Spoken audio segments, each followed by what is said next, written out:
আসসালামু আলাইকুম, সবাই কেমন আছেন? আশা করি সবাই ভালো আছেন। ভিডিওটিতে সবার প্রথমে একটা লাইক দিয়ে দিবেন, ভিডিওটি দেখার পর কমেন্ট করবেন। ভিডিওটি যদি ভালো লাগে তাহলে আমাদের চ্যানেলটি সাবস্ক্রাইব করবেন।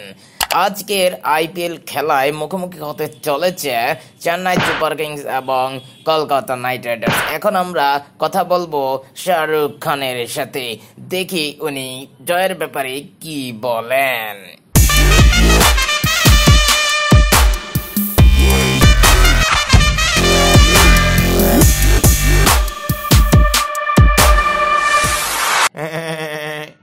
এখন পর্যন্ত চেন্নাই সুপার কিংসের সাথে আমাদের 7 বার খেলা হয়েছে।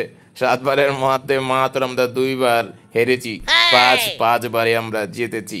সেই হিসাবে কে বলতেই পারি আজকেও আমরা জিতবো। আর একটা কথা না বললেই নয়, আমাদের অধিনায়ক দীনেশ কার্তিক আপনারা অলরেডি দেখেই ফেলেছেন নিধাস ট্রফিতে কিভাবে জয় আনতে হয় সেটা জানে সে। আর একটা কথা বলবো, সেটা হচ্ছে আমাদের নারিন কিভাবে কি খেলে, আমিও মাঝে মাঝে তেলেস্মতিতে ডুইবা যাই, কিভাবে এভাবে পারে আমি বুঝি না। এখন চলে যাব চেন্নাই সুপার কিংসের অধিনায়ক মহেন্দ্র সিং ধোনির কাছে। সেখানে আছে আমাদের সুনীল গাভাস্কার। হ্যালো সুনীল গাভাস্কার, আপনি ধোনি সাহেবের সাথে কথা বলে জয়ের ব্যাপার উনি কি ভাবছেন সেটা একটু জানান তো আমাদেরকে। আচ্ছা ধোনি, তোর কাছে কি মনে হয়, তোরা কি জিততে পারবি এই কলকাতা নাইট রাইডার্সের সাথে?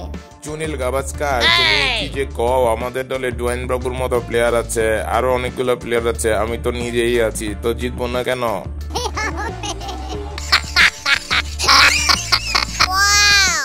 তোমরা যারা চেন্নাই সুপার কিংস কে সাপোর্ট করো সবাই চেন্নাই সুপার কিংস লিখে যাবেন। অবশ্যই স্পোর্টস ট্রকিস চ্যানেলটি সাবস্ক্রাইব করবেন। আপনারা যারা কলকাতাকে সাপোর্ট করেন সবাই শাহরুখ খান লিখে যাবেন।